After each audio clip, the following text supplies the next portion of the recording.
সপ্তাহের শুরুটা হয়েছিল কালী পুজোর নেমন্তন্ন দিয়ে, আর শেষ হলো গণেশ পুজোর নেমন্তন্ন দিয়ে। উজানের বাবার দোকানে প্রচণ্ড ব্যস্ততা থাকলেও 10 মিনিটের জন্য গিয়ে চলে আসে। বাকি নিমন্তন্নটা আমরা মা ছেলেই রক্ষা করলাম। যার বাড়িতে আজ নিমন্তন্ন, ওনার সাথে 2 বছর আগে পরিচয়।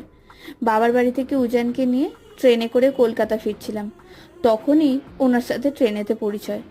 উনি আমাদের বাড়ির থেকে মাত্র 4 মিনিটের দূরত্বে থাকেন, আর উনি পেশাগতভাবে গৃহশিক্ষিকা। এটা জানতে পারাতে ওনার ফোন নাম্বারটা নিয়েছিলাম, পরবর্তীতে যদি কোনো কাজে লাগে এটা ভেবেই। এইভাবেই একটা সুন্দর সম্পর্ক তৈরি হয়ে গেছিল। ওনারা তো ভীষণ গণেশ ঠাকুরের ভক্ত। ওনার বাড়িতে এত গণেশ ঠাকুরের ফটো ফ্রেম আর মূর্তি যে কি বলবো, যেদিকে তাকাই সেদিকেই মূর্তি। তারপর রাতের খাবার খেয়ে দুজনে মিলে বাড়ি ফিরে এলাম।